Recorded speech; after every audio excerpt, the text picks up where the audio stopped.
مولانا صاحب یہ جو پڑھا گیا ہے اس میں یہ بتایا گیا ہے کہ ہم نماز روزے یہ سب ادا کرتے ہیں، اگر اپنے فیصلے غلط عدالتوں مل جاتے ہیں تو ہم منافق ہیں، جو فیصلے کرتے ہیں وہ جب وہ ظالم اور کافر ہیں. یہ بالکل صحیح ہے یا کیا بات ہے اس میں؟ ہاں صحیح ہے، قرآن پاک کا ہی بیان ہے.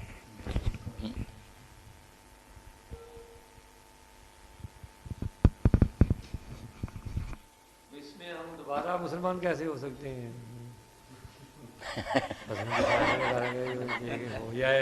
یہ جو کوئی پڑھتے ہیں اور سنتے ہیں، اسی لیے جو ہے کہ کم از کم ہم میں یہ احساس ہی پیدا ہو جائے کہ ہم مسلمان نہیں رہے. مسلمان بننے کے لیے اللہ سے معافی مانگیں، کوشش کریں کہ اسلامی نظام برپا ہو مسلمان ملکوں میں، اللہ کا قانون نافذ ہو عدالتوں میں اور ہر جگہ، تاکہ ہم صحیح معنوں میں مسلمان رہ سکیں.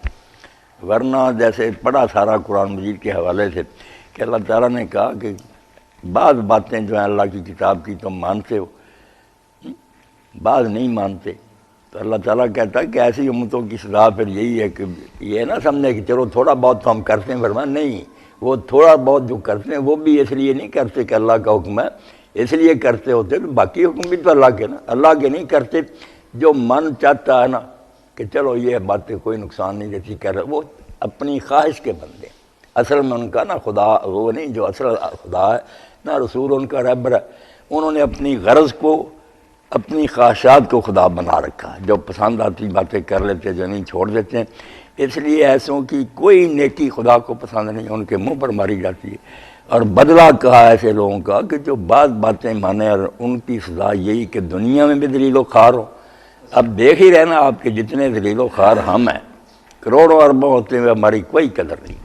جس کافر ملک کا جی چاہتا چڑھائی کرتا، ہمیں جوتیاں مارتا، اور آخرت میں اللہ فرماتا سخت عذاب میں مبتلا ہوگے، تمہیں کوئی اجر نہیں ملے گا. باتیں تو ہے ٹھیک، مگر ایک فکرہ جس میں آیا نا، ساری ہماری بدبختی اسی میں پنا. اس کو ہم سمجھیں نا کہ اس امت نے پہلے مداحنت کی. جب پٹری سے اتری ہے نا حکومت، اس وقت ہمارے جو بزرگ تھے نا، بڑے بڑے تھے، صالحین متقی صحابہ اور تابعین، وہ میرے بھائی نے انہوں نے سستی دکھائی، مقابلے میں نہیں آئے. 2-4 آدمی آئے، مارے گئے، ان کے سر کاٹ دیے گئے، باقی اپنے گھروں میں نہ کوئی خوف کی وجہ سے چپ ہو گئے. اگر اس وقت باندھتے نا، سارے نکل کھڑے ہوتے کہ یار کیوں تم یہ کام کر رہے ہو کہ مسلمان حکومت شرعیت سے آزاد ہو رہی ہے، اپنی مرضی کے حکم جاری کر رہے ہیں. تو آپ کے سامنے یہ واقعہ کربلا اور ہررا اور پھر سارے نہیں، ان لوگوں نے نا وہ فکرہ لکھا ہو رہا کہ پہلے امت نے مداحنت کی، پھر آہستہ آہستہ یہ ہوا کہ تعاون ہی کر دیا، ساتھ ہی مل گیا حاکم کے، کوئی کلرک بن گیا، کوئی قاضی بن گیا.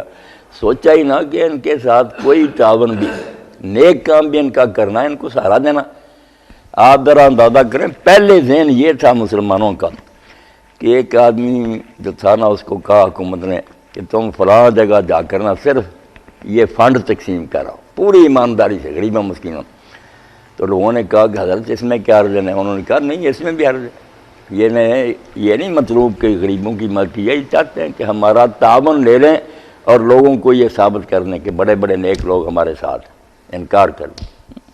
عطا بن ابی رباح سے پوچھا کہ میرا بھائی جو ہے نا غریب ہے، وہ صرف اتنی نوکری کرنا چاہتا ہے کہ نا جو دوات ہے نا اس میں سیاہی وغیرہ ڈال کر جج کے سامنے رکھ دے. انہوں نے کہا کون ہے اس وقت حاکم؟ کہنے لگے خالد بن عبداللہ قتری، بڑا ظالم تھا، بے ایمان، بعد میں بہت بری طرح مرا.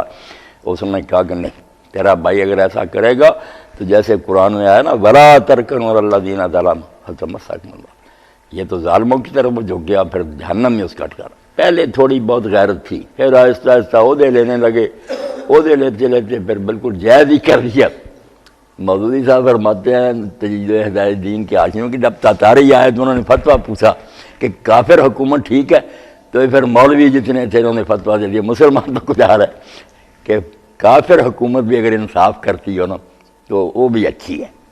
بچائیں کافر حکومت نے انصاف کیا کرنا، دنیاوی انصاف کی بات الگ ہے، وہ تو خود ظالم ہے کہ خدا کی زمین پر اللہ کی شریعت کو معطل کر رہی.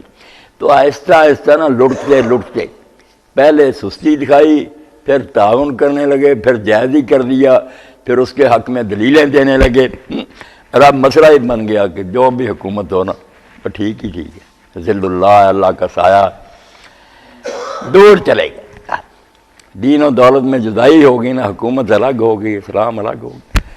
اب ہم کتابوں میں پڑھیں، جیسے قرآن پاک کی آیتیں پڑھ ہی سکتے ہیں نا، کیا کر سکتے ہیں؟ نہ ہاتھ کاٹ سکتے ہیں، نہ کوڑے مار سکتے ہیں، نہ کسی کو کچھ نہیں کر سکتے۔ یہ آیتیں برکت کے لیے رہ گی،